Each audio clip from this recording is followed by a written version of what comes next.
Hello and welcome to the Delirium engine, where we sometimes put episodes on time, like this week, where we actually have people and we are not taking little skippy breaks and we're not moving houses. So it all looks like it's working out. Today I have with me... no, the topic. Okay, it's totally a secret. It's a secret from everybody. Today I have with me the Mr. Dagwood. Hello. And the Spartan, unfortunately, is working his job.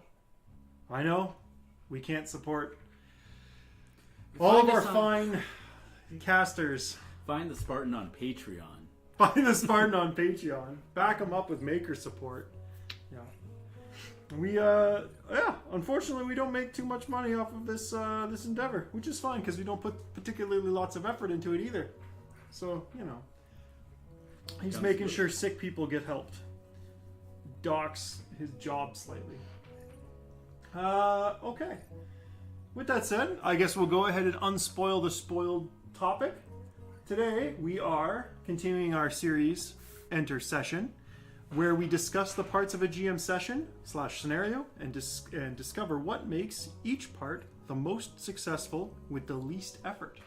Emphasis on the least effort. I do love efficiency. That's correct. So if my dog will stop shaking the table and allow my ridiculously oversensitive mouse to click the button, we will discover that our topic for today is the trail, a roadmap of pain. And as we normally do, I will go ahead and discuss what I mean by the trail, and maybe I'll give a little bit of I'll grease the wheel by talking about sort of what I do when I write a session. And then we'll go from there. And perhaps in this discussion, we can figure out exactly what makes the best planned trail, unplanned trail, for the least effort. So, when I talk about the trail, I'll premise this by saying that this is not me writing a plot. Because the trail doesn't necessarily have to be followed. And additionally, I don't write the lines between the trail. So I'll go ahead and elaborate on this. So the trail is the sort of the points of contact with, I guess, the storyline or NPCs, the barriers that the PCs will be encountering, but the point of contact that they will be, the major points. So, for example, like, you know, they will enter the sewers. They will meet the sewer troll, and then from there they'll find out the master of the sewer troll, and if they choose to do these things, obviously, they will meet with the master of the sewer troll, which could be an evil wizard, right? Mm-hmm. So these are 3 points along the trail. All right? Now, in any given session, there's generally going to be a presumed path, and that's what the trail is the presumed path that the players will be going along. So, with that said, I'll go into a little bit of what I do. So, as I've said before, I write a series of NPCs. I try to write about 10. 5 is usually what I end up with, but 10. And then with the environment, I didn't usually, but we've discussed that it's a good idea to start writing points. Every time you make a point about a character, put some notes in the margin regarding how that character interacts with the environment or how the environment sees them. Or likewise, with the trail, you would, for every point that you put on this trail, you talk about the environment of both the point of the trail and how the environment as a whole interacts with whatever point on the trail you're dealing with. So, but the trail itself, the way I would do it in the sessions that I would make is, it's like a connect the dots without the connections. So the connections would be your plot, would almost be like your plot dinosaur. It's like, yeah, you have to travel through the hallways, all right, of my plot in order to reach these points. But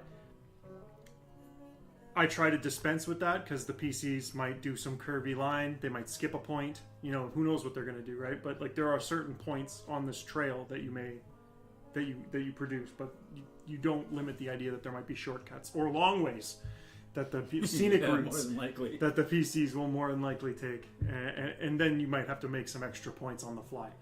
But usually I come up with about 10 in a session. Like one full session is about 10 points. And generally, this is like rooms in a dungeon. Like I don't, unlike a lot of GMs, I don't write up dungeons as a map. I write up dungeons as a series of points in the dungeon. So like you're traveling through the dungeon, you're traversing the maze-like quality of this dungeon, but you're basically keeping right, or you're doing whatever strategy that you're doing, and you're not getting lost. And these are the things you will encounter, the challenges that you will encounter, which we'll cover actually in the next episode, barriers. But the points on these trails is the thing I do with these trails is I do individual points, and I don't do the paths between the points. And I make major points that are sort of they're almost like black holes, sinkholes, if you will, that these points will come up. So for example, if they're being hunted by assassins, that's not a point that they can travel to, that's a point that travels to the PCs. And that will be that's a point on this trail, right? Like, so they may be traveling on their road map, right? And then suddenly a point will just interject itself onto the PC's little trail. And boom. And so I try to do one or two of those sometimes in a session too, even if they're just mundane, like some guy that they sneaks up on them and is like, hey, you want to buy some cookies? Something like that, or yeah, any one of these kinds of things. And as an interesting side note, I'm noticing that the intercession series, a lot of it is overlapping, probably because it's about making a session rather than like a character, which is really complex. And a session is considerably less complex, I think. And a lot of these parts, they're sort of interchangeable, like the trail and the environment, and the trail and barriers are going to be very similar episodes. So, distractions might be another one that's very similar. So perhaps it's almost like I character, where we haven't really figured out what the hell we're even talking about yet. Where it's like we don't know the question before, and we're trying to give an answer. Jeopardy. Yeah, actually, we're sort of playing Jeopardy here. But anyway, long story short, once again, just to reiterate, points on a map, but no pathways. I guess with that said, I'll turn to you, Mr. Dagwood. What do you think about this method, and what's your method? Go with your method first. For my method, I'm similar in some regards. Like I do like the idea of coming up with major points, and like I don't like when I came up with there's a campaign or a session. It might even just an adventure itself. It might just be I think about a beginning. I think about what's some possible solutions to the problem, but I let the players figure out all the in between stuff. So I agree with you with not drawing like. You don't want to railroad them down the plot, because if they go from A to C to D to B, that's fine too. And sometimes back to A. Yeah, sometimes they won't even realize what they've done until they're cleaning up their own mess, right? Yeah. And I think that's a good thing. I'm a bit more of I suppose I would try to describe it narratively in the sense of the way you would plot out the pacing of an episode. Like I tend to think of things as scenes and arcs. The thing is, I like to do a lot of player-driven action, and they govern the plot. However, when it comes to things like dramatic tension or conflict, that's the pacing I do control. So, if they've just had a great success and things are peaceful, then yes, I throw some suffering on them. And wherever that suffering can come from, that's different. That's maybe it's something that's winged. Maybe it's something that's coming up from their past, or a prelude to a future threat. But I will try to control that general pacing of things. Like if they've been having like a hard grind, fighting through things, or struggling, and then they get their big win, they feel good. And that's the kind of thing that's important, is finding that balance between their successes and their failures, their struggles and their triumphs, but ultimately to say, yes, there are these plot points, and however they direct things on their own is good, but however they do things, I'm going to counterbalance. Okay. You use the word pacing, and I like it sort of ding, light bulb shot up in my head here, where it's the trail might actually be what we're actually talking about is the pacing of the game. So, for example, like let me talk about what not to do versus what to do, right? And we'll see if we can figure out how to sort of produce the best result. Because I think when the GM governs the trail of the session, they are governing the pacing of the session. That's I think exactly what we're talking about here. And it might not have been something that I could put my finger on right away, but it's definitely something that I think is true. So, and I'm drawing little dots here for no reason on my page. You take for a dungeon. A dungeon's a really good example. So the pacing of that dungeon could be a slog. You could just be like, every single room, there's 20 goblins, 10 orcs, and an ogre. Every room, and there's 100 rooms. So, like, the way that you'd visualize your pacing on this would be 100 dots. It'd be like having your face pushed through a strainer. Yeah, but this is every room is exactly like that, or and so your pacing of your session is really slow, and because each combat, like that combat takes a long time in almost any system, because it's like.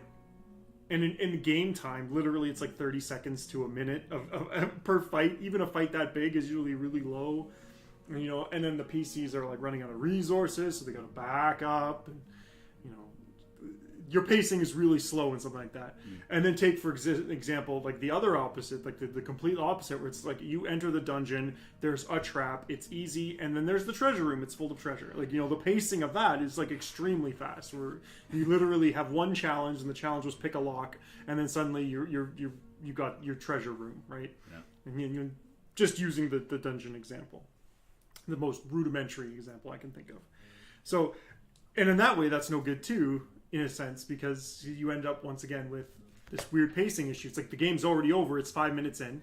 The rogue made one check. Everybody else went, yawned, said, "Oh, sweet treasure," and divvied up the loot, and then called it a good game. Good session, boys. That's bad too. And so you don't want the slog, and you don't want this not even a game. Like there's nothing here. Yeah. So somewhere in between these two horrible extremes is the right way of doing things. And can I actually? You're the master of this. So anyway, go ahead. Yeah, save me from my rambles. No, it's when you were talking about dungeons as a rudimentary example, dungeons are basically a flowchart. That's what they are. They are an adventure flowchart. You go to room A or B, and I just wanted to talk about the laziest thing I've ever done. As a DM, I made a pretty large dungeon one time, and I was looking at it, and I realized it was a bit more complicated, and this was going to take like 4 sessions of. I really wasn't looking forward to it, and I didn't want to have to look through there was a lot of pages, so I had to flip back and forth, and I'm like, okay, here's what I'm going to do. The players will have total freedom to go into whatever rooms they want. However, the events are going to happen in order of A, B, C, D, so on and so forth. So that ogre, yeah, sure, maybe it'll be in this room or that room, but it will be in the 3rd room they go into no matter what. And I'll just justify their existence when it comes to it. Yeah, the way you described it as a flowchart, that's actually the way I do dungeons. It's literally like a circle with some words in it. And then I just have a little arrow pointing to another room with a circle and some words in it. Like I don't like I said, I don't do any maps.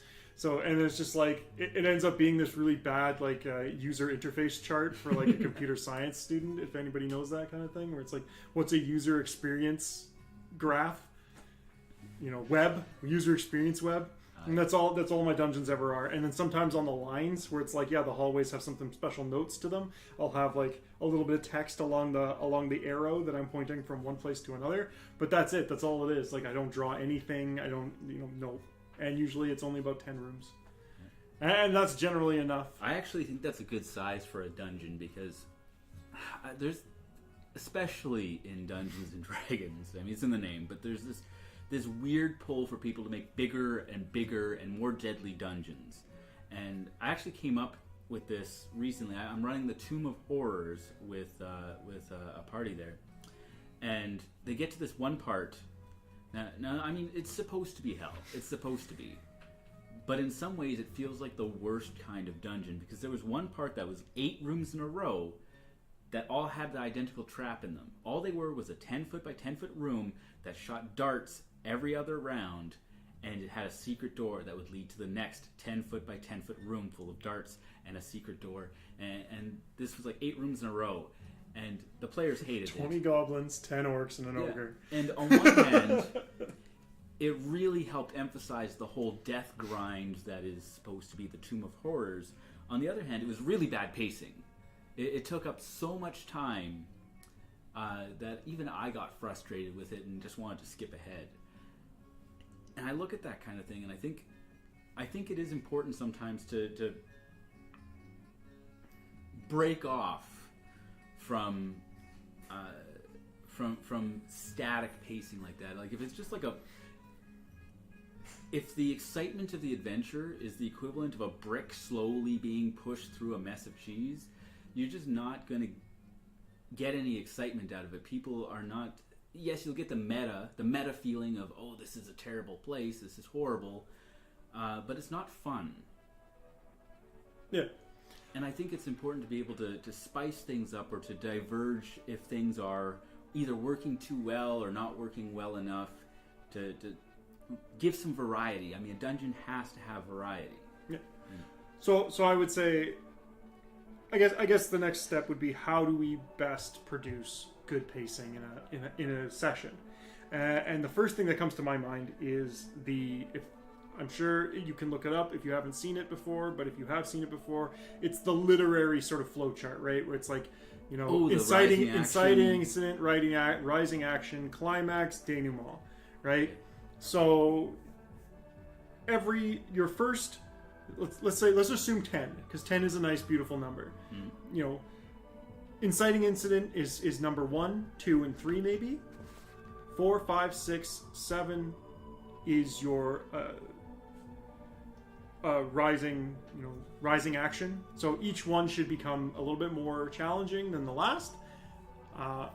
You can obviously, as a GM, you can muck about with this, right? Like, you might have some extremes, and then the point is then after that you have less extreme, and then you go back up to another extreme. Like, you might pace it like a horror movie, but ultimately you're having rising action, and then a climax. So that would be like 8 and 9 would be like the pre-climax, and then the climax, and then 10 is the denouement, which would be treasure room or whatever, the thing. And then if you want, you throw in number 11, you crank it up to 11, and have the lead for the next one. So it's like, you found the skull, but the skull is missing with a note saying, "Nice try, but I got here first," or whatever. Yeah.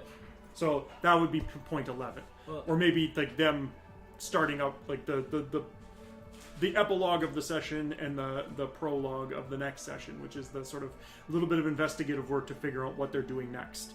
Right, where it's like, oh yeah, we look in the library and make an investigation roll or some sort of research roll or who knows what, to sort of discover who the black cat who stole our skull is. And then once you get that like sort of in between sessionness stuff at the end of the session, you're sort of the closing out of the session. If you don't want a cliffhanger, you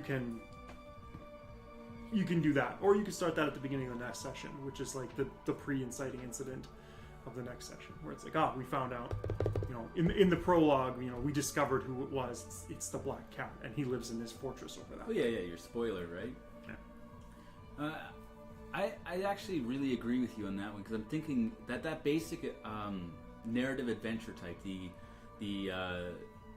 the bell curve of narration is actually pretty ideal for how you're going to do a dungeon, because you do want those 3 main parts. You want that rising action with that inciting event. I like to have that where for example, the players might go into a new village, and they might see a field full of goats, dead, bleeding from their ribcage, just laying there, dozens of them.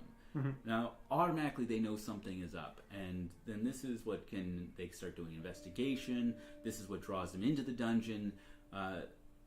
I don't necessarily say it has to be a dungeon. Dungeons are just really convenient, and they're fun. It's a good example. It's just a good word to use for place you want to be filled with danger. But I do like to sum it up as foreshadowing, conflict, and resolution. That they're all the best adventures definitely start with a foreshadowing. I mean, you could just throw a lich out of nowhere, and people would be like, "Oh crap!" Right? And it'd be frightening. But if you hint towards these things, it makes it way more effective, whether you're talking about goblins or anything. Something is controlling this. What is that something? Something is controlling this, and it's powerful. Mm-hmm. Okay, well, that's kind of scary. Something is controlling this. It's powerful, and it's a master of death. Oh, okay. Oh, yeah, P.S., it's a lich. And they're like, oh, we're screwed. Yeah. Whereas before it'd be like, Jamaican lich attacks. It's got Rastafarian powers. That's my D&D 2 movie reference. And he shoots some bolts at you. But I think it's very important for there to be a resolution. It's like, now that the dungeon's dealt with, what changes about that setting? You know, what have you done? And this is where, like I said, I think if I can just jump back a little bit there. Yeah, go right ahead. There's this drive towards like bigger and more dangerous dungeons. And they're supposed to be intimidating and things like that, and it's fun to survive them.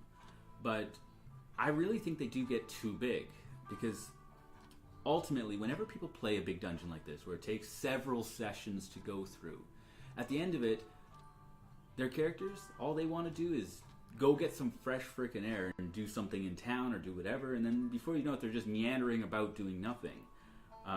In the end, I find ideal balance between, like, I'm going to use the term like in the dungeon, but I really mean like on the adventure and off the adventure, should be about half and half. You know, whether people are role-playing or traveling or shopping, because man, is there a lot of shopping in role-playing games. There's all this great stuff, but if people are in the dungeon more than half the time, they start to just want to get out of it, you know? And so having a dungeon that lasts for like a session or two, I think is pretty ideal. Maybe if it's a particularly big one, stretch it to 3 sessions, but now you're pushing it. Yeah, honestly, it's better just to have shorter dungeons, actually. This is why a lot of really big dungeons have like dwarf cities and stuff in them. Like they're Underdark, and they have places where the characters can sort of, you know, take a crap in safety. You know, they don't have to watch out for rot grubs in the poo piles. Well, and I think that one of the big things about dungeons is it always needs a justification. Yeah.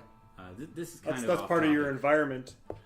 That's part of the environment thing. Yeah, go for it. Yeah. It's a bit off topic, but like if you're going to have these kobolds in a dungeon, why the heck are they in some abandoned tomb?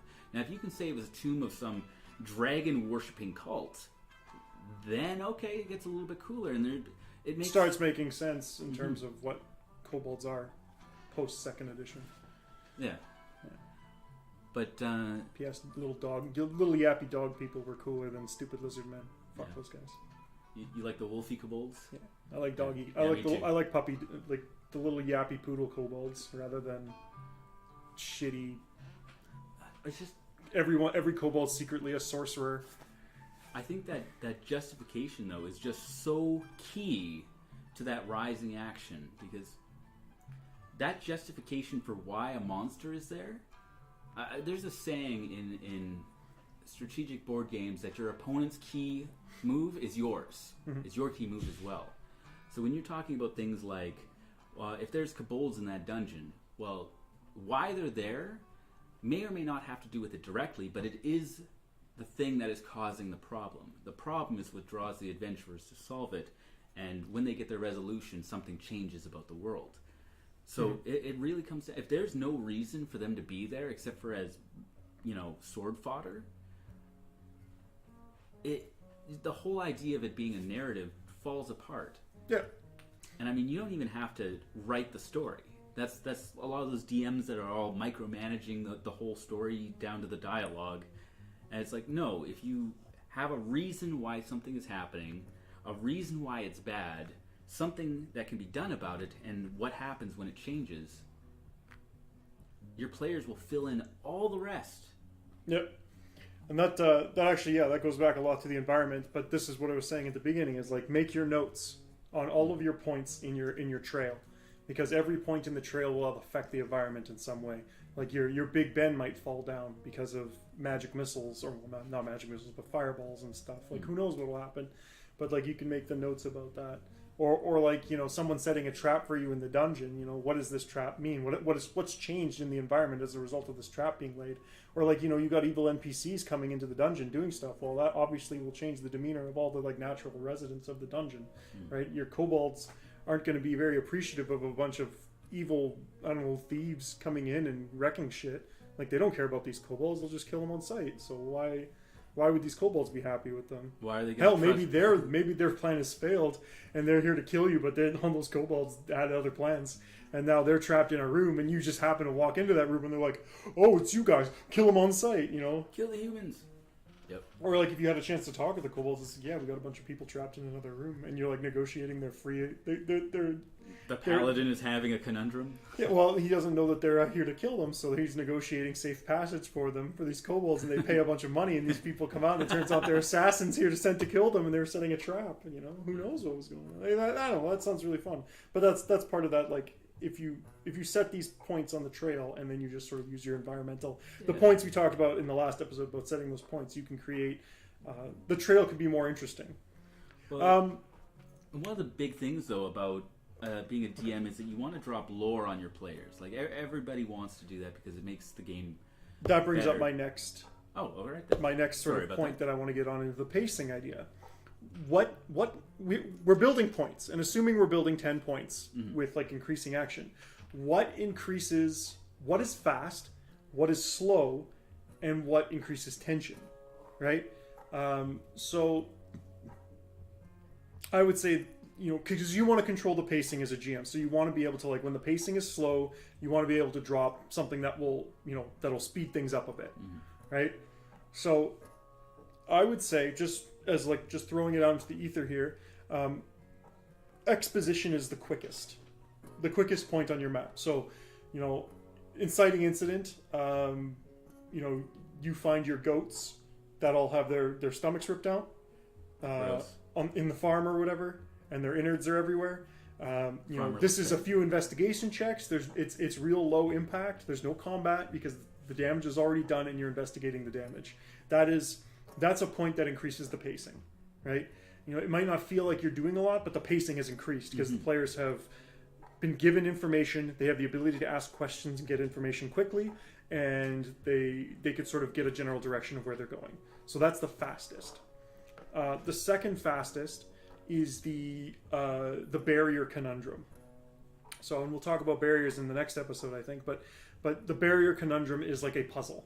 You know, something very quick and easy. It takes more than just a couple skill checks, but you really can't advance without solving the puzzle. So, like, this would be something like a river blocks your path, something like that. So the pacing is stopped, but it's now a problem. There's a barrier in your way that stops the pacing.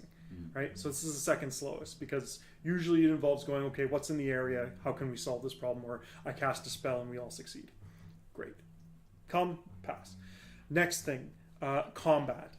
You know, combat is probably the next one where it's like it's straightforward. The problem is easy to solve. Either you're going to negotiate or you're going to kill everybody. You're going to die. All right. Yeah. This increases tension. Like this will increase sort of like not dramatic tension, but it increases like the danger sense. So people will often like combat. People will often use combat to spice the game up a bit. But I find that this is a bad approach. It slows things down and it becomes fairly predictable if every session has at least one combat in it. You know, but what combat does do is it slows your pacing down. Because now everybody has to stop to fight, but it increases your stress, I guess, on your players. You stress. And so if you have a lot of combat all the time, like the stress level can be really high, but the pacing is really slow because literally hours are passing out of game, like real time hours are passing for each of these combats. Because everybody's got to declare their actions, look up whatever the frick they're doing. You know, stuff happens, you're describing all the things. And depending on how sloggy you make these combats, and this is where rules like minions, like the minions system mechanics, Like, so the like everybody had all the little winky the wanker guys only have 1 hit point, you know, and you just have to crush their challenge or whatever. Like those really come into they help progress this along. But generally, it's a slog. You know, you gotta slam 30. Like if you're playing Dungeons and Dragons, you gotta slam 30 hit points down, and you only do a D10. So at least 3 rounds is gonna pass before like your freaking that orc is down, even if you hit him perfectly every time. You know. Or unless you get crits and you use some weird crit table that automatically kills guys. But, you know, it's going to take time. And the more there are, the longer it'll take. So, and then yeah, that's a scale, obviously. So, like, 1 dude in an alleyway is real easy to kill, but, like, 20 dudes in an alleyway is a lot slower. So that's a way you can sort of move your pacing back and forth on your combat. But then the slowest thing is the riddle. The riddle is easily the most brutal pacing stopper, and I throw riddles at players probably more than I should. And the riddle doesn't have to be like a sphinx tells a riddle and you'll die if you don't get it. The riddle is like it could be a locked door. It could be literally a problem that needs to be solved, but it needs to be solved. For example, like how do you set up an assassination of a character, you know, on their sweet 16 birthday party, you know, or how do you steal the tome of a wizard? Yeah. You know, I've given you a problem. The riddle is how do you solve it? Or how do you progress forward? See, that's actually why I like to start with the riddle. Well, yeah, that works. That's a good point. And I often will do that too. Where it's just like, the riddle is how do we start the adventure? What's the direction we take? Or as the epilogue or the prologue. It's like, here's the problem, how do you solve it? You know, it's get information and things like that. But the riddle literally kills your pacing. Like, your pacing is dead. So what you definitely don't want to do is put the riddle just before the last boss. Because... oh, everyone will be, like, drained. Yeah, and it really is draining because, like, even if it's just, like, a Riddles in the Dark style riddle where you have to solve, like, riddles. And you just can't get through the door until you solve the riddle. Or there's, like, a door puzzle that you've concocted with your GM's mind that you think is, you know, oh, this is an easy puzzle. They'll get through. No, they won't.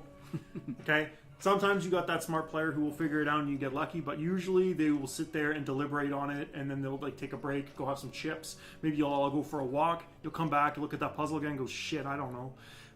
And then you have to start. Then you have to start giving hints. Have them make rolls, like, I don't know, like a something roll. Intelligence. Everybody roll intelligence. Oh, you rolled high enough that I can give you an answer. Yeah, that works great until they fail 5 times in a row. Yeah, but like, you see, now you're starting to try to, like, give them answers, and you've killed your pacing. Yeah. So that's the slowest one. And then obviously the most slow one is literally give nobody any information about anything and tell them that there's a problem, but you don't know what it is and you're not going to tell them. Like, you know, or you're locked in a room and there's no way out and we're all just going to sit here. Welcome to the oubliette. Yeah. Actually, I've actually used that against the player. Not an oubliette, but like the literally you're locked in a room and there's no escape. We're going to sit here until you figure it out. A couple of times. Twice, actually, that I can think of off the top of my head with the same guy. That was with Shooty, who was on this show once. But the second time is the one I liked the most, because I did dream sequences for everybody, and it allowed me to do foreshadowing of sort of things that were happening in the game.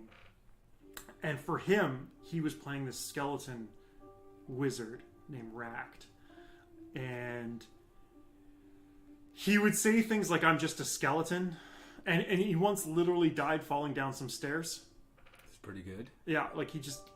Cast is really brutal when you don't have hit points, and he didn't have hit points, and he fell down some stairs, took some hazard damage, and died.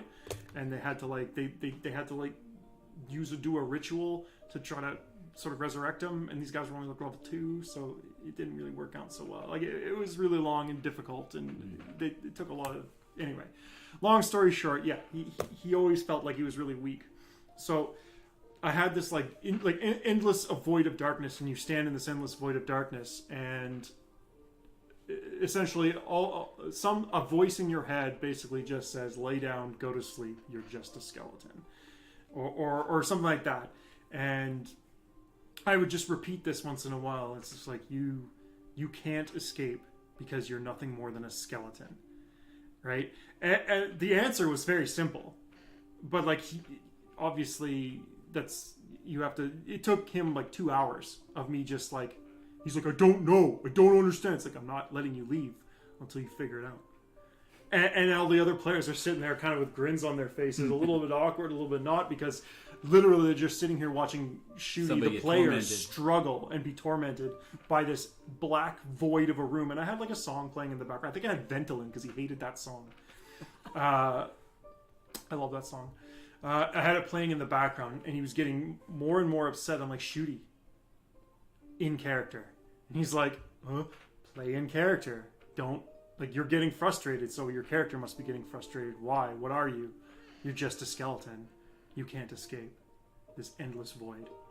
Just go to sleep. He's like, well, I go to sleep. It's like, well, sleep doesn't... You don't fall asleep. You just feel like you're sleeping. You can't even sleep because you don't sleep. You're undead. You're just a skeleton. And so, like, it was a box, right? But the answer was like, no, I'm not just a skeleton. I am a powerful wizard. And I am a master of reality. And it's just like, and you just have to basically take control and say you're a wizard. Yeah. Because that was the only answer, is that you have to admit that you're not just a skeleton, you're a wizard. You're more than just what you are, right? I do like those philosophical challenges, but... But, like, it was 2 hours of sitting in the dark with the same 6-minute song on loop. Like, slow, like, quiet. And sometimes I would turn it off. Just to sit in silence to drive the point home. But like it was brutal. I think it was ultimately worth it because it sort of changed the nature of how he viewed his character from that point on. Like he actually did shift into like, now I am a wizard. You know, I don't care that I'm a skeleton. I'm a wizard as a result of that 2-hour slog. Yeah, but it was like a critical formation point. Your pacing was dead there. We didn't advance. Nobody advanced. Nobody did anything for like 2 hours. Well, it doesn't necessarily have to be blocks either. I don't know, the way I look at it is that you can either be moving the development, or you can be increasing tension. They kind of are opposite to each other. Or if you're doing it wrong, you decrease both. Yeah, and the moving development is the pacing, is the fast pacing way, and you do need a balance with tension as well. Oh yeah, if you're just narrating everything, because that's the fastest pacing of all, is you read them a story. Point A, you see goats dead. Point B, you now travel to the dungeon. Point C, a door blocks your way. Quickly, character B has discovered the answer. Everyone's like, oh, okay, you know, and your pacing's real fast, but that's not good. We don't want pacing to be that fast. You have to control it. Like, where do the players get to make decisions? Where do they? I actually think that's where tension comes from. Is whenever the players have an impulse, there's something that they want to do, somewhere they want to be, or where they want to go, but some problem in the story prevents them from progressing. Because that's that internal tension. They want to go, but they're stuck here, right? Yeah. And used properly, that's good. Like, I like the no-win situation. I like the thing where it's like, yeah, sure. How does the door work? It's like, well, there's a hole in it just big enough to fit a hand. I examine it. There appears to be some sort of mechanism in there, and they're like, oh, no. Oh, you go home then? No. All right, who's going to do this? And, I mean, the story is stopped. Well, they debate for an hour about who's going to lose their hand. Yeah. But I like those no-win situations where they automatically are guaranteed to lose something, because in the end, they also win, right? Yeah. There's times where, they find the treasure room. They defeat the boss. You know, they get the cool stuff and the accolades. And so saying, no matter what you do, you are going to lose something, and see how they struggle with sacrifice, it's fantastic for tension. But if that's all it was, for like a 4-hour slog of everything going wrong for players, they wouldn't be having fun with it. It's pretty depressing. Yes, but they have fun with it if it's a little bit, because it's frustrating. And overcoming frustration is that release of tension. That's why I like using sometimes combat to spice things up, but for the most part, I like using as the climax, because it stops everything. The fight is exciting, and then when it's done, people feel like there was something resolved. Yeah. And so being able to actually have, it sounds weird to say, but in role-playing games, saying that violence does solve problems is a lot of fun if you're a fighter. It's a lot of fun if you're anybody. Like even like the non-combatant, wizards are rich because they have skills that other people don't have. So they just hire some fighters to deal with it for them, and they're the guys in the background being all like, "Go, my minions!" And the GM can just narrate how his minions are clean, like they're losing on the Eastern Front. Oh, I fire some magic missiles that way. Ah, you bolstered the Eastern Front, and they attack you in a phalanx. I cast fireball. Yeah. Oh no! Exactly. Like this kind of thing could you could easily do. Everybody loves violence. And yes. It's the pulp action. Could you imagine Die Hard if John McClane did the smart thing and just holed up in ventilation shaft for 3.5 hours until the police rescued him? Yeah. Yeah, that's fun. No. It was fun watching him, elbow a guy in the face and take his gun. And that's that kind of pulp action that, I mean, even D&D, it's like the most popular role-playing system, but it came from a war game. Yeah. I mean, the very foundation of it is using conflict as a resolution. Yeah. And I think that's actually a perfect way for it. It's narrative. It may not be real life, but that's what makes it good. Yeah. Because it feels resolved. It feels clean. The combat can be a metaphor for something too, right? Where it's like, fighting, like I was talking before you the slain the episode. Evil druid, you solved the problem. Yeah, but the druid wasn't just some evil druid. Like the druid represented something. It represented maybe like old mysticism, like brutal religions of the past, maybe, or greed, or delusion. Any of that. The dragon represents chaos and tyranny. That's these. Yeah, you're fighting them with frickin' your sword, but you're really not. You're really, this is just all a metaphor for solving a greater issue. This could be a metaphor for saving kids in Somalia. Like, who knows what it could be. Hey, right now, my the game I'm running, the party is actually, they ran into a dungeon for safety because they were being chased by a horde of goblins. They wound up killing a couple goblins, and so the rest of the tribe of goblins is like coming to get them. Revenge is won, right? And so they're like, oh crap, there's how many goblins? It looks to be about 50, and they're like, okay, we run, right? And so they're trapped in there, and at that point, though, goblins, the way that, if they were to represent anything in that adventure right there, it would be cowardice. Because goblins are cowardly. They do use numbers. They are petty and vindictive, and they will run. Cast, if you take goblin and you're using the class thing, you get vicious. Nice.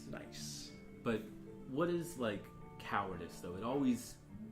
in real life, it comes out as bragging and overcompensating and all sorts of things, and so to have players defeat that, it's about that internal development, as you put it. He was locked in a room, but I bet you his character improved after that. Well, like I said, he stopped thinking of himself as a weak and pitiful skeleton and started thinking of himself as a powerful wizard. It's pretty cool. And yeah, as an interesting aside, that character, his epilogue after the game was over was he basically one of the other things that the dream gave him, like when he solved the dream, he got to see a vision, right? And the vision was a place called the Wall of Despair in the citadel of Sloth. The Walls of Sloth in the citadel of lethargy or something like that, because his character was supposed to be a lazy skeleton. Like, it was a skeleton that didn't like doing things, and he used magic to make his life easier.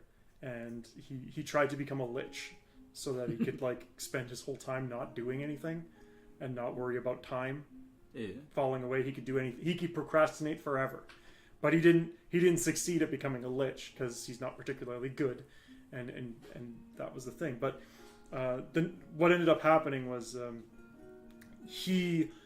the epilogue sort of told him that his character was not the lich.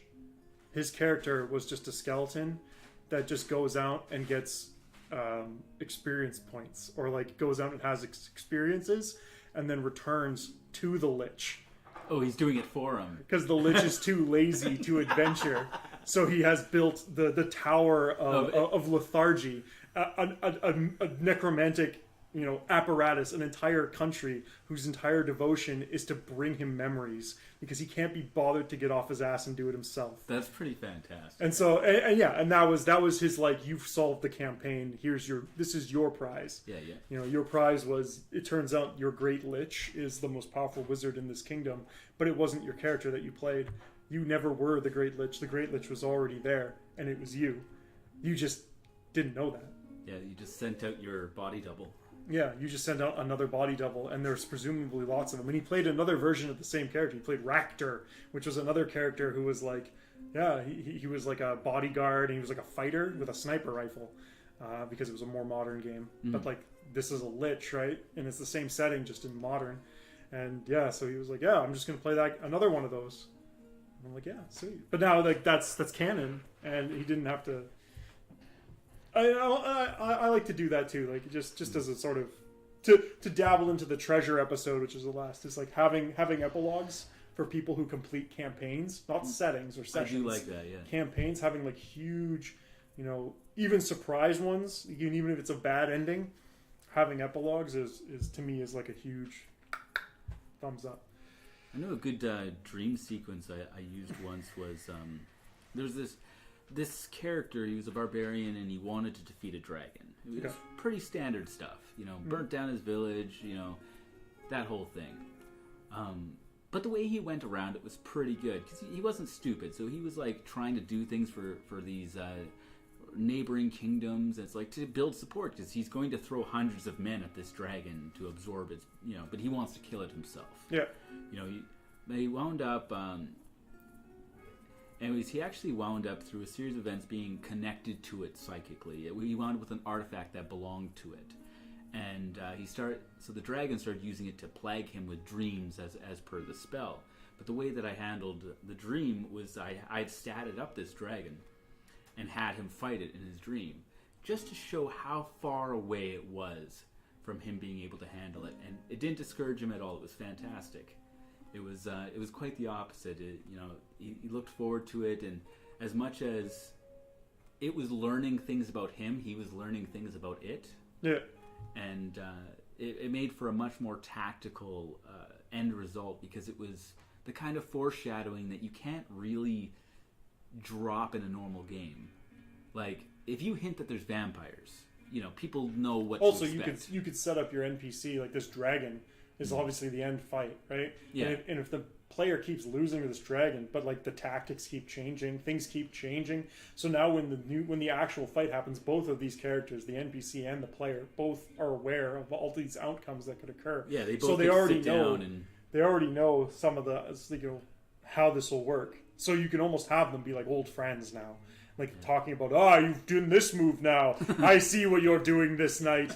You think you could defeat me? I defeated you last time when you hid behind the rock. It's almost like a chess game now. You've turned it into a game, but like finally the game is for real, and that's where the tension really arises because you kind of, if both players are on the ball, they can keep track of the kind of moves that both people tend to like to make. Well, yeah, he found that the dragon had resistance to both fire and necrotic energy and things like that as things went on. It was pretty handy because, anyway, the item he had actually gave him resistance to fire. Mm-hmm. And that's... So here's the thing. As long as he wears this amulet, I think it was, he himself will... it made him immune to fire. He would be immune to its breath weapon, but this dragon would learn more and more about him. Mm-hmm. So it was a little bit of a payoff choice, right? Yeah. And so I think that's a good example of building up that tension. Not that it drove the story forward, but it did help lay the seeds for further tension down the road. I think going back to that, it's actually pretty important to have a balance of both. You want the story to progress, and it's kind of nice to do a stop and go back and forth where you progress the story and then you stop it to build some tension, then you progress it, and then finally there's that resolution where you bring in a lot of stress and then resolve it. No, that's your climax. It's like hypertension, right? Mm-hmm. Like everything you are working towards can all be ended here. Generally with a party kill, but it could also end up in another way. Like if you're running say there's an alternative goal, like maybe you're trying to stop something from happening. So loss might not be the total party kill. Loss might be just not making it in time, or whatever. Yeah, there's a lot of ways to fail, right? Yeah. I actually believe in that. Not all winning or losing should be so clear cut. Mm-hmm. It's good when there's complications. It's good when the players fail sometimes, or if they get a Pyrrhic victory. Mm-hmm. You know, that's always it always improves the game when maybe they succeeded, but not perfectly, and now they've got to deal with the consequences, or they don't deal with the consequences, and we see what happens. Yeah. So okay, like I think we kind of got the idea of your trail is your sort of your breaker switch for pacing versus tension, or pacing versus barriers.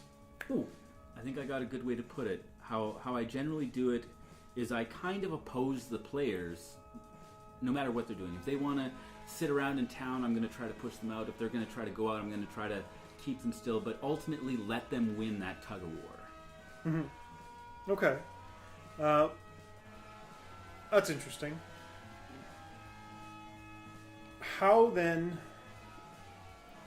do you basically, in your session, when you're planning your session out, how do you produce the ideal sort of amount of tension versus pacing with the least amount of effort, do you think? And that's the real question, is, well, how do we produce it with the least amount of effort? I guess the basic idea would be very simply like draw a curve, right? A very simple curve of how you want your session to work out. Like if you draw a flat line for how your session is, then basically put your 10 points on that flat line. But draw the curve, like plan the curve ahead. That's almost like the and this is just my shooting into the dark right now. Draw your curve, and this is going to be your composition for your game. So start with your composition and then work on your 10 points. And obviously if you don't get 10, you get 5. It's fine. Whatever. Well, and if the players miss some or whatever, feel free to drop. Or heck, or drop those points in there. And just remember, like maybe the first 3 might be your inciting incident, where it's just like you might want to do some slow pacing, and then as you go up, you're going to want to do faster pacing, and then heightened tension, or like slow pacing things might be at the beginning, and then you're increasing the pacing mm-hmm. as you move up in your, like where you want your graph to go up, where you're going up in the pacing, and then whenever you reach a peak, that would be a good time to put like the riddle / the climactic battle, like one of those battles.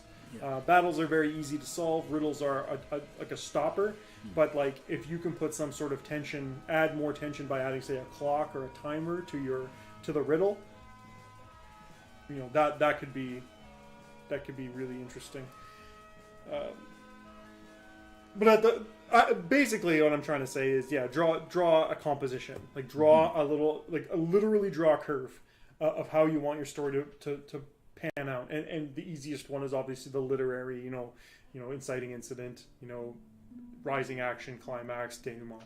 But you as a GM might be able to do multiple. You might do like I said, a horror movie one is like, inciting incident, rising action, climax, denouement, climax, denouement, climax, denouement, denouement, like epilogue. Yeah.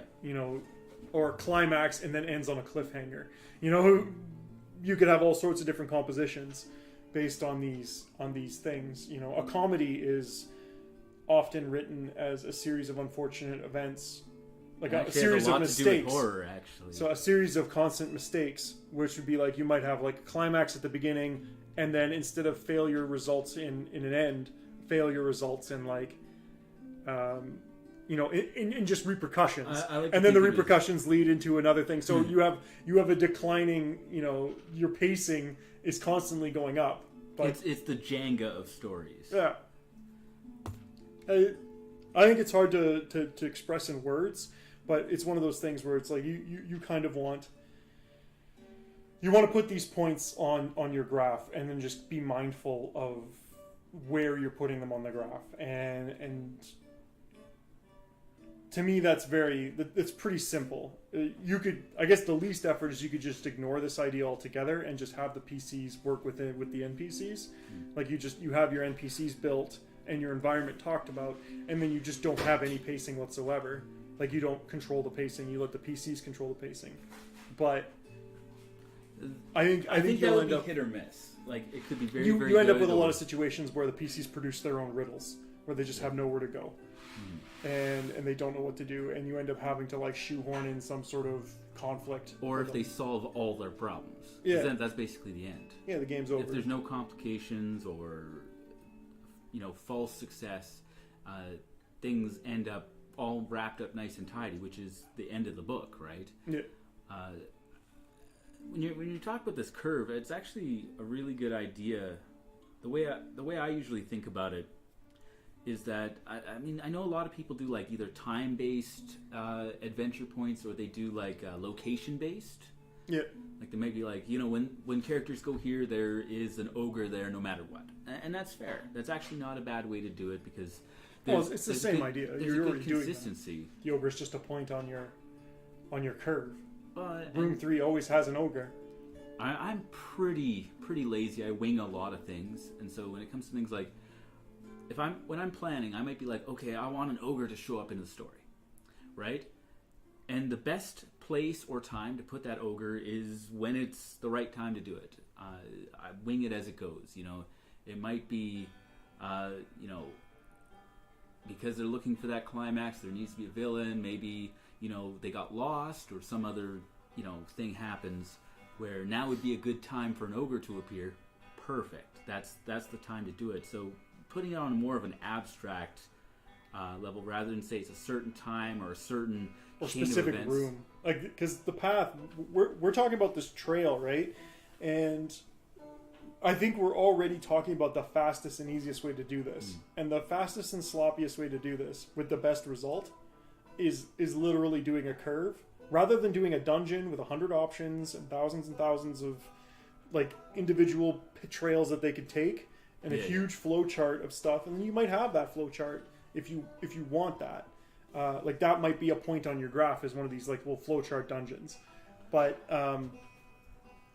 doing just like 10 points, these are things that will either come after the PCs or not, and this is you controlling the pacing of the game. That is probably going to be the most outcome for the least effort, because you touched on it. It's like, this lazy thing I did. I built this dungeon. I said, always the third room is going to have an ogre no matter which way they go. And honestly, I'm thinking about that. I'm like, that's actually probably the smartest way to do things. You know where it was? The bathroom. So I had to. Well, there you go.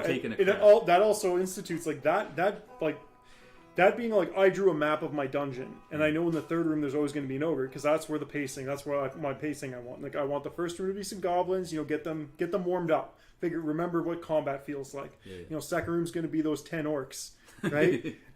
And that's to get them sweating. And then room 3 is going to be that ogre. I know there's going to be an ogre. I don't care what room they actually go to, and the fun is actually for you is not knowing that. Did they go to the bathroom? 10 orcs in the washroom. Why are there 10 orcs in the washroom? They're all waiting in line to take a dump. They all had chili enchiladas, and you could just add that in the dungeon. An environmental note, there's chili enchiladas now somewhere in the dungeon. Turns out orcs really love spicy food. These ones did, and unfortunately they all had to take a shit at the same time, and there's only a couple of stalls. And now you've got some orcs with their pants down coming at you. Like, the chaos that you've produced by you've separated the dungeon from the events, like this actually probably enriched your story, and it's because and as a result this is because you got lazy, and getting lazy is probably going to be gives you a better outcome in this situation. Because I've done it where I've made a castle that they had to infiltrate, or a fortress that they had to infiltrate for a particular mission, anyways, and it wound up being like I had planned out. Alternate routes for guards, like if they were on high alert that these guards are going to change at this time, and the players, they did a lot of research and like scouting and things like that, and in the end, what happened? One of them climbed up the wall into the toilet, climbed out into the fort, and wound up just going, all right, let's go and release some prisoners. In the end, it wound up not mattering. Yeah. It was a whole lot of effort, like days of effort, to make this intricate fortress that had realistic schedules. And they climbed up through the shit. Yes, but more importantly, it didn't matter, because even if it had mattered, and it to some level it did, 90% of that work went down the toilet. It never mattered, because that's not the way the story went. So yes, I was prepared for all these options, but I could just as easily have left it to random dice, and it would feel the same to the players. Yeah. And in fact, in this case, if you do it this way, like there's your dungeon, you built your stronghold filled with orcs or whatever, right? Yep. And do you know, you've decided that the pacing is going to be this way, right? Like they're going to fight 1 orc, 2 orc, 4 orcs, 5 orcs, climax, orc chieftain, and 6 orcs, and then denouement. You know that this is just going to be the case. No matter which way they go, those encounters are going to arrive, but the way that they arrive depends on the paths they choose. Yeah. Well, and obviously, some rewards maybe for good thinking might be like if it doesn't make sense for them to arrive, you skip it. Yeah. You know, and you just, because a reward could be that you've increased the pacing significantly by passing conflicts, like just going around barriers. But having it separate, having these things be separate, and then producing your trail separately from your environment. Yeah, focus on the feel of it rather than the map. When you built your environment or your dungeon or whatever, like that's a separate thing, and then you build your troubles that they're going to come across separately, and then you're just like, oh well, you're here and trouble 1 happens, and so creating this dynamic, this chaos that makes it interesting for you because you have to find a way to shoehorn this in, and it makes it interesting for them because every path they take results in something weird happening, and like you shoehorning it in, it could just be the carnival of errors, the whole like we've planned this, and as you know, every plan falls apart once the first, you know. Yeah, no plan survives contact with the enemy. That's right. That's the one. So like suddenly, that orc had that spicy enchilada, and now your whole plan is ruined. Sure. You have to stop him from ringing the alarm bell. So suddenly, this conflict has because of this uncertainty, and obviously the PCs don't get to see your flow chart. Never tell them that. You never tell them this. If but you like, ever to use it, you could. Yeah. It would be pulling apart the curtain and showing the little bald man behind it. Like, that's right. You really could never tell them that. Is there a way to strip that down even more from separate environments? So far, like what we've got here, like what a session, like just to go through what a session consists of is like 5 to 10 NPCs that you've written out, like single name, paragraph, like not a paragraph, but a little blurb about them, and maybe some points about their characters, like how they interact with the environment, right? The environment itself is like a detailing of sort of the town, a couple of points here and there about individual locations and things in your town or in your session's environment. And then once again, points about basically environmental points about everything else in this game that we're going to be talking about. And now we've got to the trail. So far you've got a bunch of characters and some points about things, a couple of locations, like setting locations, and some environmental points about those. And then now we have some sort of like plot curve of conflicts and or expositions, regarding what they're going to encounter in this setting. And I guess the way to put it is every single one of these points is a point that seeks them out. Mm-hmm. It's not a point that they're seeking out unless that's a barrier. Yeah. Like unless one of the points is this barrier. So, it's not just the assassin coming to fight them that is that's the problem. That like seeks them out. Even the wall, like even the door that's locked seeks them out. Mm-hmm. The river seeks them out. At some point in time they're going to encounter these, unless it's just not reasonable, like they somehow passed it or they found a way to skip this idea. You just cross it out. Oh, and that's fine. scroll of pass wall I have. Okay. Yeah, it's like, oh, obviously we don't care about that then. Well, we're just gonna ignore whatever that. Point you make, you got to be willing to like drop it by the wayside if the players go around it. Yeah, and sometimes you have to make some new points. Mm-hmm. But but the keeping in mind with this pacing too, like you could even put your like imagine putting your pencil across and you could sort of figure out where the PCs are right now, and even if they passed all the points or if the whole thing got irrelevant, you're just like, okay, we're in the like inciting, we're in the middling incident area, we should keep the pacing high, and we're almost reaching the climax, so the pacing needs to be even higher. You could literally just follow this along how you want to design your session with a pencil and just figuring out what you want to put in. If I had to boil it down to like the one thing that would improve pacing, that you could always plan ahead with like 5 minutes of time and that's it, I'd say make sure that there's some point in the middle of your session that goes wrong. Yeah, plan something. Yeah, that might actually be a curved part of the curve too, right? Like literally following your pencil along where you think the plot is right now, so like do where like you think they are. Two-humped camel. There you go. Yeah, do your two-humped camel, right? And so like along the two-humped camel, it's like, yeah, you're at the top of the first hump. Yeah, let's put something real. Let's put like a little climax, a mini boss in here. And, let's take that. That's your success. You made it past the locked door, or yeah, and now we're going to talk about the denouement. So we're just like, let's let them calm down a bit. They travel through the dungeon. Here's some rewards, whatever. And now we're gonna start talking about incidents and maybe at the bottom of your hump, this is where you're gonna put in some sort of riddle or like a puzzle, something like that to give the players something to chew on for an hour, and then that's your time when you can like in the session sort of write down some notes about what you want to show up while they're chewing on your puzzle. That's true. That's a good time to adapt, revise things as you go. Yeah. Let's see. Yeah, no, I like to do a lot of the investigation stuff at the beginning of adventure. A lot of foreshadowing and exposition. Honestly, I like to drop the story a lot sooner than the action actually picks up. I think more than anything, I like to use action as either for gaining XP or it's for resolution. Well, like we said, it's a pace slower, right? Like it slows the pace of the game down. It may feel like you're getting like a lot of action on it, but really it's just it's a halt. It's empty action. It's empty. You're not gaining anything unless there's some exposition between you and the NPCs, and that's another thing. Combat's great for exposition. Yeah, but once you have combat, especially with bad like your major NPCs, but even against orcs and stuff like that, you could start having them say things to increase the pacing of the game during a combat, where it's just like, you all enter a dungeon and they're just like, Sakwathwa wants his head! We will sacrifice their hearts to Sakwathwa! It's like, okay, well, we don't know what the fuck a Sakwathwa is, but obviously these guys are real into him. Yeah. And like you've just increased the pacing that way. Yes. So with little effort, have a little bit and that's just an environmental note that you're just going to add to whatever challenge you put forward to them. Yeah, so maybe even stripping it down some more is the pacing trail. You don't even need to do it. Just keep it in your head. Keep it in your mind, right? Of what you think a pacing trail should kind of look like. Don't write it down, and just be aware.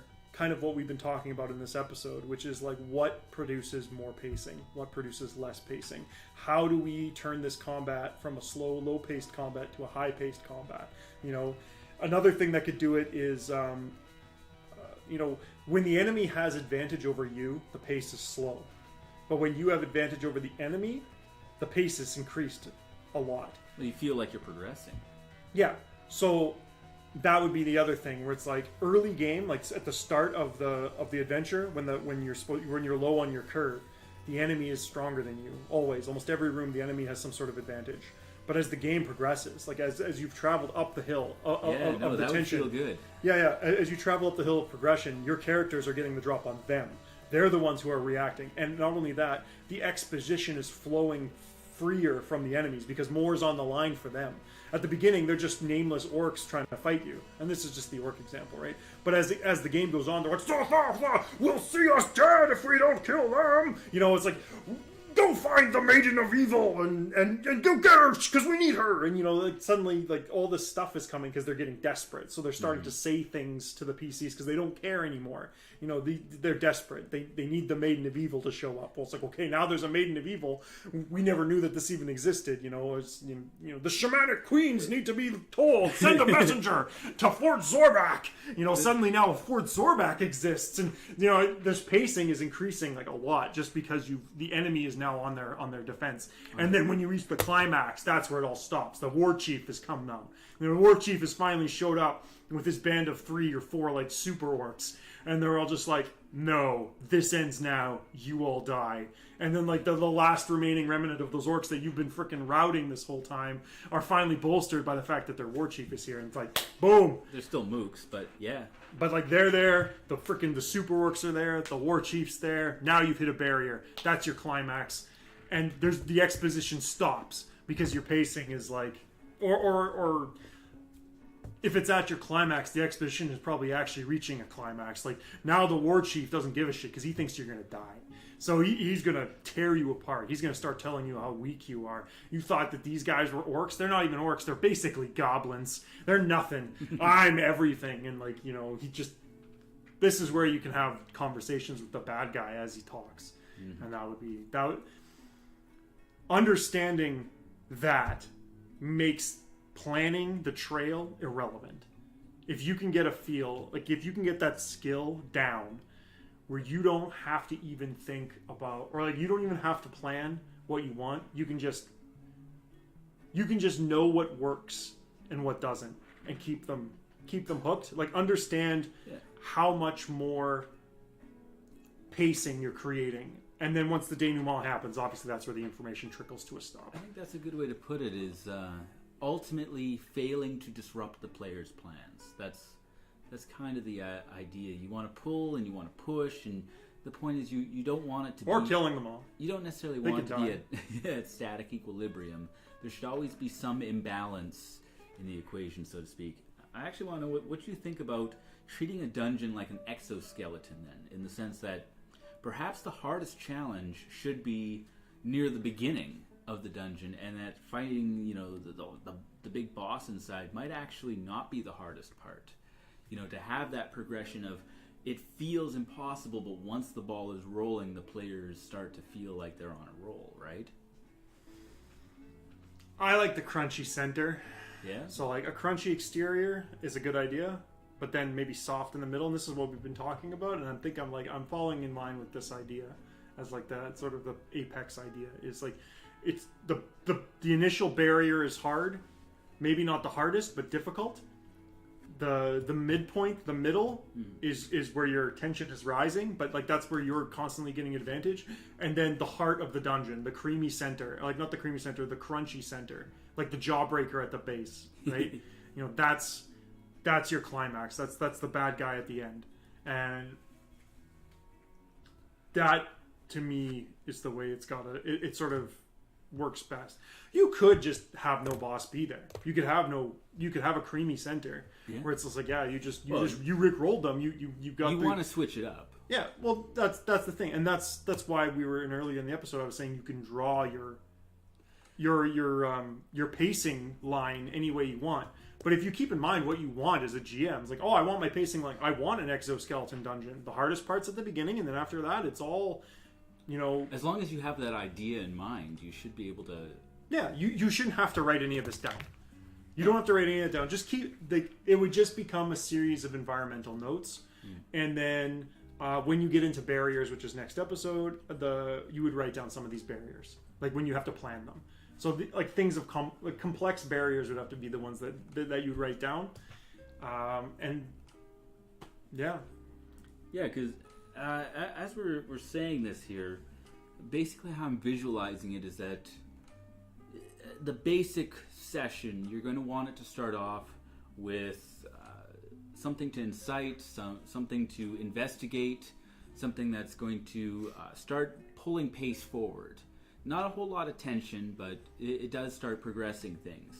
Then you're going to want them to hit whether it's a wall or a challenge or a problem, however you want to phrase it, You want that crunchy bit for them to overcome. They're going to feel good. Roughly at the middle, you're going to want some kind of backfire to happen. Have a good backstory too. So when the pacing is bad, like if you give them an obstacle where the pacing is bad, you can increase pacing without them moving forward in their trail by producing exposition. So like say it's like a trap, right, or not a trap, but like a puzzle wall, or something, right? You can have some historical exposition about what they want to know by extrapolating information on this puzzle wall. Where it's like, oh yeah, it's filled with necromantic energy. It's like, okay, well now we know that we're dealing with necromancers. It's like, oh yeah, and this puzzle wall it's exceptionally well crafted. It's like, and I'm not talking about like, you know, it's crafted as in it's a good puzzle. It's an okay puzzle, you think. Like you're just not very good at puzzles. But you know, like each piece is meticulously crafted. Okay, so we're dealing with some sort of autist, you know, like some super intelligent expert at craftsmanship, you know. He's a perfectionist. You know, but you can produce these, like, just if you have a handle on the characters that you've produced, your NPCs, you can, and the environment, the way the environment interacts with them, you can actually just, you know, spit off from the hip these things when the pacing wants to be increased. One thing that I always make an effort to do is include challenges that are tailored to each character generally. I mean, generally, a challenge is going to be like skill-based, or it's going to be a riddle, or it's going to be combat, or it's going to be magic. That's generally it. And making sure that every character gets a chance to solve part of those problems using their class abilities or character themselves, I think is important, just as a side note. But it's true that any of these challenges, they don't necessarily have to be monsters, you know? They could be puzzles, they could be combat, they could just be a situation that needs to be resolved, but you're talking about role-playing and things there. But you are going to want to hold back the pacing at some points to build that tension. I'm trying to think of what's the... Well, just the one way we've been discussing, you know, exposition, like pacing versus lack of pacing, right? But there are other ways to produce tension. Like you can keep the pacing up, but like at the climax or something like that, it's suddenly not about whether or not they get more or less information, right? Now it's about survival or success or failure. So now it's about risk versus reward. So, you know, as you reach up higher in your increasing action, the risk versus reward metric needs to start going up. Like more and more risk has to be happening here.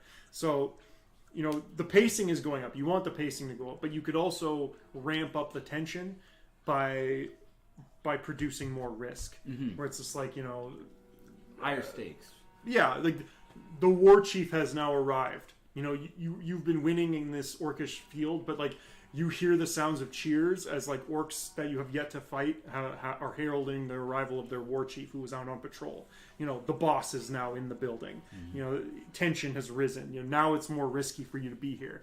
You know, the boss has come back and he said that he captured a great beast and has already tamed it. This great beast, the orcs, like, you know, you hear sounds of cries of fear as they see the great beast that this guy come in. You don't get to see what that great beast is yet. Well, because what I'm looking at here, what I'm thinking of is you can increase your pace, or you can increase your tension, or you can decrease both. That's if you're doing it wrong, that's what's happening. Or if you're on a denouement, like you're deflating tension and all of this stuff, but you're still in this like tense situation. You know, I don't know, maybe you're running a comedy or something. Yeah. Well, and that's the thing, is that that's basically the joke, the release tension, right? Yeah. But what then can you use to increase both pace and tension other than bad news? Increase pace and tension. Well, we've said that we've sort of extrapolated that, and pace is increased by giving more people information, because the pace is basically how far they've traveled along the session's direction. It's unveiling the mystery. Yeah. So you want to give people more information, and by increasing the tension, you want to put more risk to the information they're getting. So let's say they're in a library reading a forbidden tome. Okay? You know, this is not an exciting moment. He's reading a book. But you're like, you give a piece of information. It's like, you may continue reading, but you realize that the price may be your soul. Do you continue to read? And then you roll a die. And you're just like, give them another piece of information. It's like, the pull on your soul is greater now. You feel the book is trying to take you over. You know, you can continue reading. You feel that nugget of information may be just at your fingertips. Do you turn the page? You know, that kind of thing. You can have this sort of... Like, you can increase tension by producing more exposition, by increasing the amount of risk involved. And the orc example is another good one. It's like, you guys are in the basement dungeon of the orcish stronghold, and you hear upstairs the cheers of the orc as the war chief is here. It is riskier for you to be trapped and cornered in a dungeon with this guy. And it's like, and you've increased tension. He brought a beast with him. There's some unknown beast there that all the orcs are scared of. So now there's the orc warlord and his beast. And do you still want to be in the dungeon? You can escape now, or you can press forward. You know, maybe you haven't reached the final room. You haven't reached the goal. You haven't saved that princess or whoever you're trying to save. But your lives are now being put at risk because the orc chief is here, and he is no laughing matter. You can go confront him. That's something you can do. Of course. Take them all out. Who cares? All the orcs are scared of you. You might just do. He might be a wuss. They just might be real. He might be a really good leader. Maybe you can strong arm them. Yeah. But maybe not. Maybe he's not even an orc. Maybe he's like a troll. Who knows what the orc war chief is? War chief comes back. You expect this big axe? No, he has a staff with fetishes hanging off. Yeah, no, that's no good. Oh no.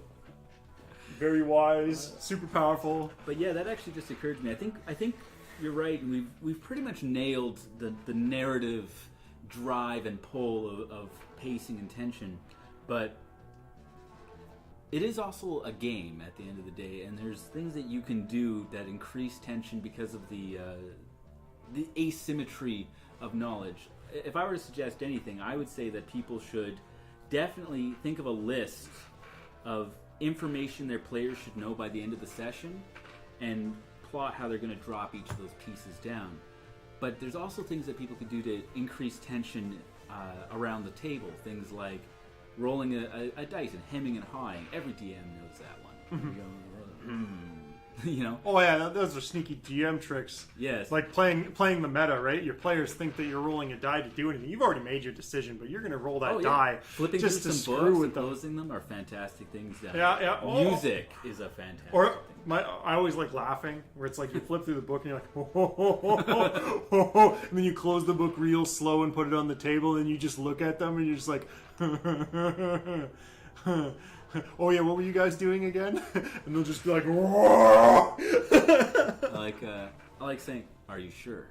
Yeah, that's always a good one. Is that what? And then when they say, do you really want really sure? Yeah. And then nothing happens. Yeah. Okay, you're good. Yeah. I think that there's a lot of little techniques like that as well that can help enhance a sense of tension. That involve very little effort. Well, for example, you want to add the mystery?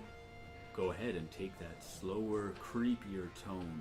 When you describe your villain, you want to add some tension. You don't just say, no, he appears. No, turn around and be like, the lich appears. His voice twangs like an untuned instrument. It creaks like the breath of the tomb. Then you roll something, go, oh. Fantastic. You can really get more out of it that way. I think try to describe it without describing it too would also be a good thing. Where it's I suppose you could use fear enters the room. Ooh, yeah. Accompanied by a figure. It's like what? What do you mean fear enters the room? Oh, fear. You may want to roll for fear. Let's see if you just run away before I even describe what you see. No, but indescribable horror fills your eyes. You can use the meta for that kind of stuff as well. Like for example, let's say your players are stuck on a riddle, and you don't want to just give. Maybe they're stuck at a door or something, and you just don't want to give them the freebie. But at the same time, it's taking too long. You want to progress things. Great time for a random encounter. Maybe some goblins on watch, and then one of them drops a key or something. There's always ways to kind of cheat you can throw hints at them through the exposition too, where it's like, oh yeah, goblins show up and start fighting, and they're like, oh man, they haven't even gotten to the 5th point of the puzzle yet. Oh, you can even What a use... bunch of idiots! What, more adventurers? What? But like, These ones aren't very good. They haven't even solved the puzzle. Everybody knows that you got to put the thing in the thing. yeah. And you say the thing in the thing. So, maybe your puzzle is very more complex than just that. But they're like, wait, what? And then they could start, Yeah, maybe. But yeah, no, All right. So yeah, I guess let's closing statement unless we've got something else. Like, is there any other points you want to make? the only point I'd want to make is really off topic because I'm really sad about missing last episode, and that was, if anything, emphasizing how important environment is. Because I mean, you look at Napoleon's invasion of Russia or the North Korean invasion of Japan or anything, weather itself has shaped human history. If I describe to you, the orcs, they start shooting arrows at you from the hillside, and there's, a green tree up on that hill, and the grass is yellow because it's, later in the season, you get an image in your mind. But if instead you say it's mid-morning, fog thickly hangs near the ground and rolls down these hills as these orcs ambush you and attack, even if it doesn't mechanically change anything, it feels totally different. Yeah. And I think it's important to incorporate all the senses you can into things. Smell, sight, auditory, even describe how things feel, are a really great way of adding more interest and flesh to any description, but can also make or break a challenge. Because, if there is fog and they are using archers, that could totally change things. It might also increase the tension and the risk of the battle. Frick. Same campaign from before, the one where the demon army attacked the city. I rolled for weather, because I do a little weather thing, and they wound up attacking under the cover of a freaking hurricane. And that changed the whole dynamic. I wasn't even planning on that, and I was like, that's fantastic. Environment is critical in how all this is going to come together, including your description, because you can use changes in your environment to enhance any of this dramatic tension or release. Like, if you have things being foggy and dark and overcast, and then they defeat the Lich, and they come out of the tomb, and the sun breaks through the clouds, it's a little cheesy. But it feels good, and it helps. It's metaphors for stuff. It enhances the feeling because it is ultimately make-believe. Yeah, I like that.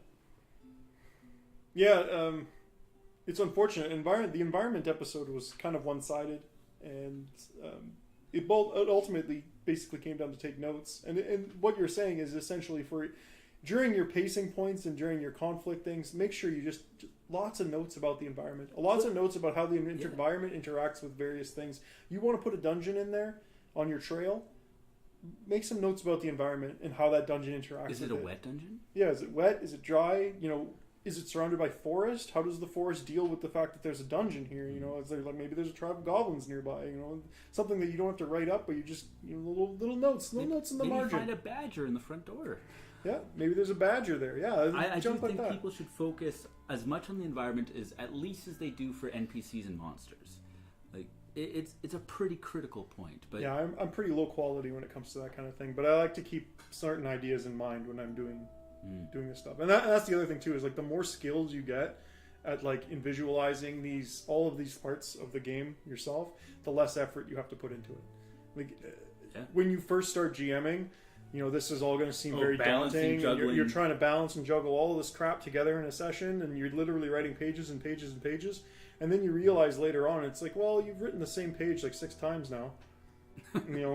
Orcs are orcs are orcs, and goblins are goblins are goblins. And at the end of the day, monsters are monsters are monsters, or challenges are challenges are challenges. Like, it ends up becoming all the same stuff. It all abstracts into soup. Yeah, it all abstracts into soup. It's like everybody's basically just eating soup, D&D soup. You eventually get to the point where it's like, okay, I have a pretty good idea of what I want sort of to happen. I know the NPCs that I'm working with. The NPCs are the only things that you don't get to you can never really freeline. Like, you can't really just shoot from the hip. you got to sort of take a couple of minutes and make 10 NPCs. They'll be better if you do. A lot better. Like, night and day. Like, you can lazy cut it like I do, but the quality will suffer. Oh, yeah, a lot. And that's definitely something that you really need to do. And the environment is the same idea, where it's like little notes in the margin about the environment all throughout whatever you do write down. They'll save you so much, because you'll always have some reference. Like when somebody asks a question, you can throw something out the door that you've written down. Little note in the environment. It may never come up, but it might come up ever. And hell, you could always talk about the environment after the game is over and tell them all about the hard work you did. And yeah, and the trail is, once again, it's all about pacing versus risk versus barriers, like challenges or whatever, and how to put those challenges in your game. This probably should have been an episode after barriers, but barriers is going to be the next episode. But I guess as my closing statement regarding this, the trail, if you're not very experienced, literally write on a little graph, like a little, just a curve of how you kind of want this game to go off. And usually it's a shallow hill leading to a steep decline, like a shallow hill leading to its peak and a steep decline in the denouement. That's the traditional literary curve, and that's the easy peasy lemon squeezy curve. And just follow that curve when you build your session. It's like, okay, well, I'm kind of thinking that, like, you know, like it's goblins, whatever, orcs, puzzle, and then increase the amount of exposition you give them as the curve increases. So make sure that you have a couple of points all along the curve of the things that they should know. And then as you become more experienced, you won't even have to write that. You'll just write that part as those are information in the margins. You'll just write a bunch of exposition about things they should know, and then you'll just slowly deal it out as the game progresses. And where it seems to fit best. And then, yeah, when you start writing your major barriers, which you'll only probably going to write maybe somewhere, like next episode we'll talk about it, but I suspect it's only going to be something like 3 to 5 per session. 10 and 20 starts getting to be too many. Well, a better barrier should be cause for someone to pause, not just something to hurdle over, right? Yeah. Yeah. As far as my end of it goes, I actually think that the gold nugget from this is that you can reduce a whole lot of that bookkeeping if you just keep whatever curve you're going to use in your head, whether it's like a 1 hump or a 2 hump or whatever, because you can adjust on the fly to what your players do or don't do. If things are succeeding for them and you think there needs to be some conflict, throw some conflict in there. Yeah, you might want to add some pacing in as well. And sometimes a quick combat works. I don't like that approach, but sometimes just giving them something to chew on and then rewarding them with higher pacing, like exposition, is a way to go, like especially if they're struggling. Like the old trope of the enemy, like you guys, my favorite like crap trope in D&D or any other narrative story is like, you know, the investigator has hit a wall. So for some reason the enemy has decided to attack them because they're getting too close.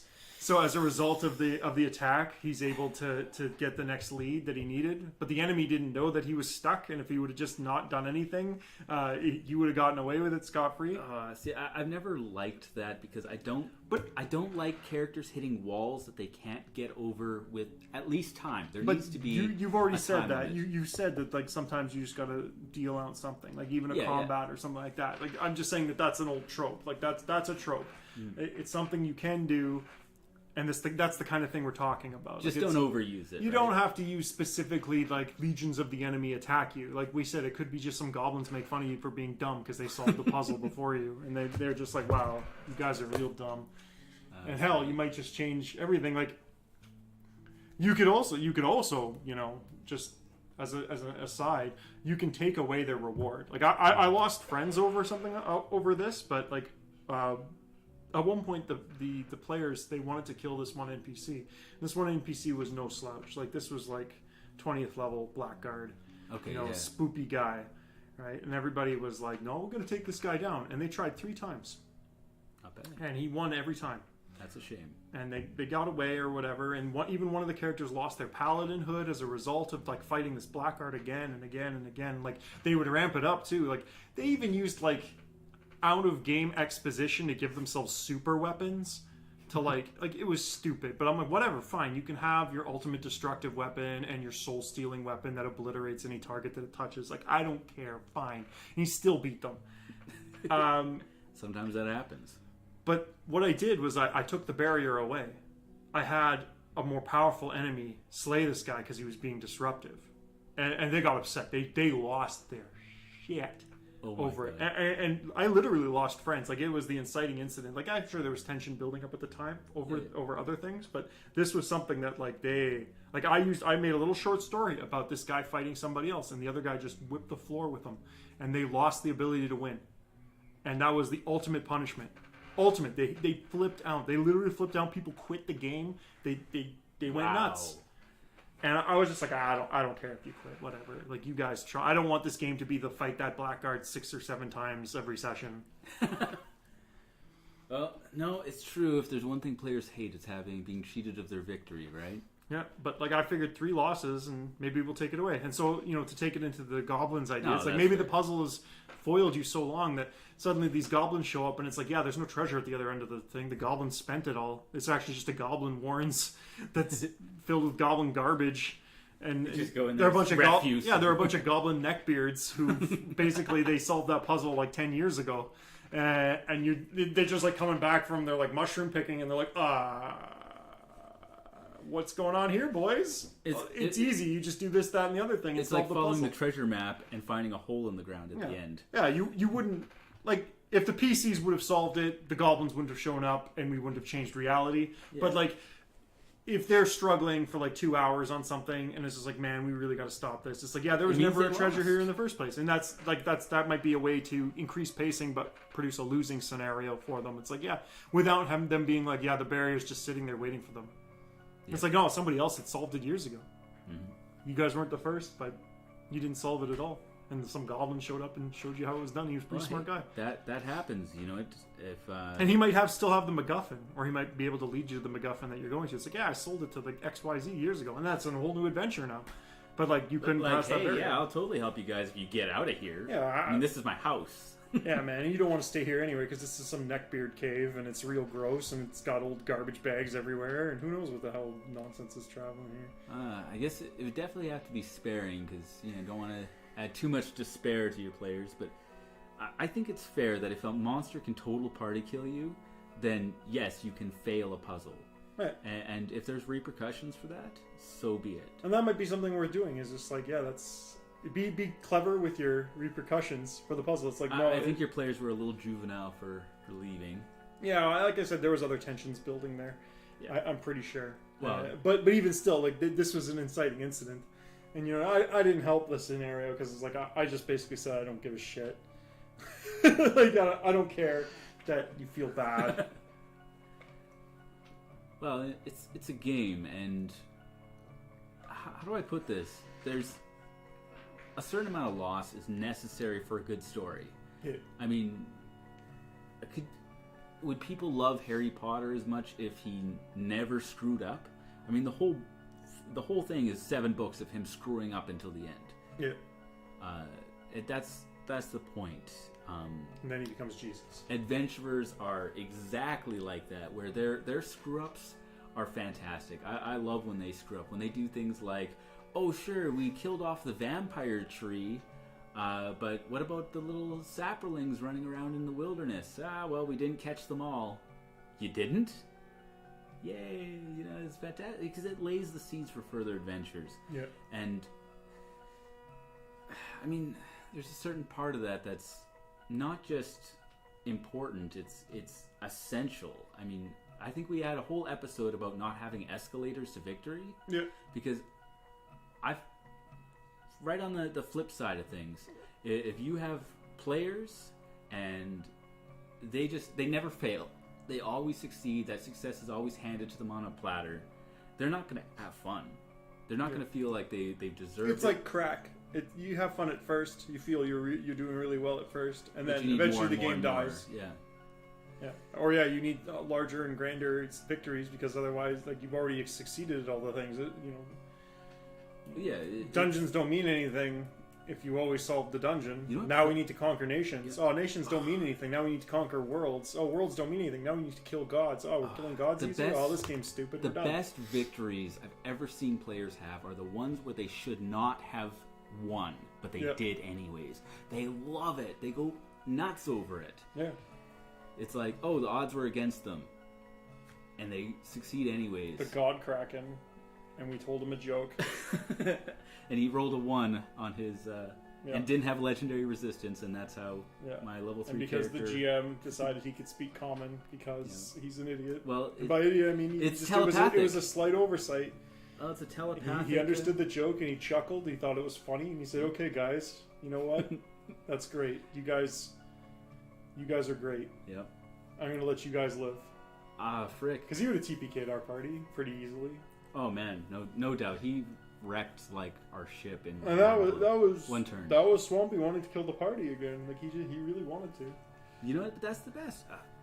I had a campaign end about 2 months ago, where they had built up. They were like mercenaries. That was what they wanted to do, and I'm like, okay, fine, let's do a mercenary thing.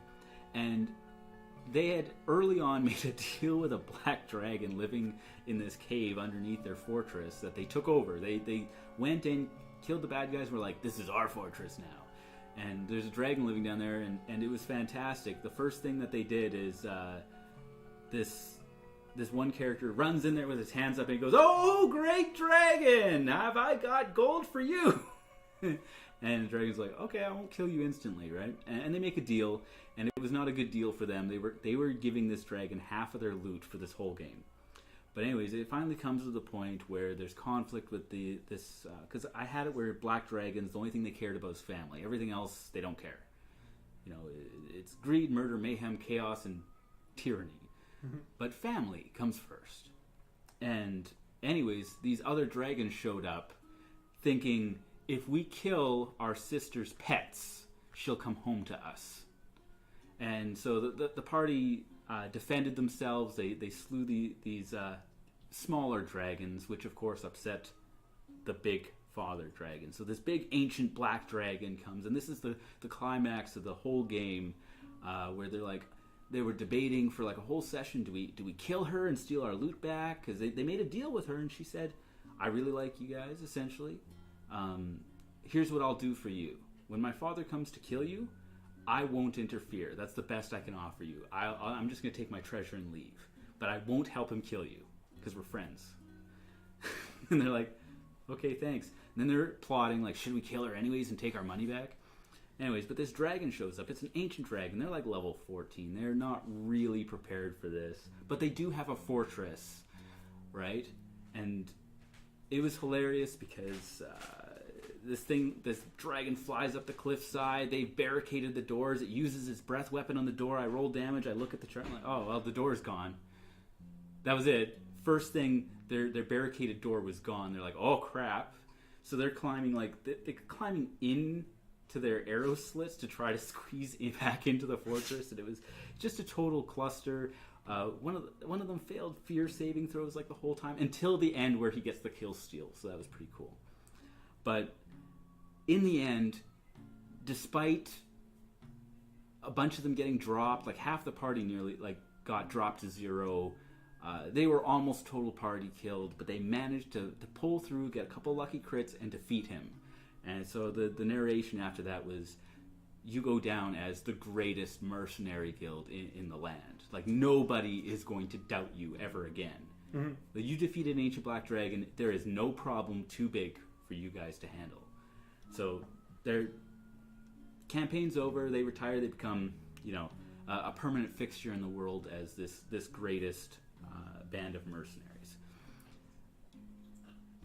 They shouldn't have won. I told them in all fairness that, don't get upset if you die, right? But they were so stoked about it. Mm-hmm. Because in the end, they did win. And it was a dramatic win. And everything kind of pulled together for that.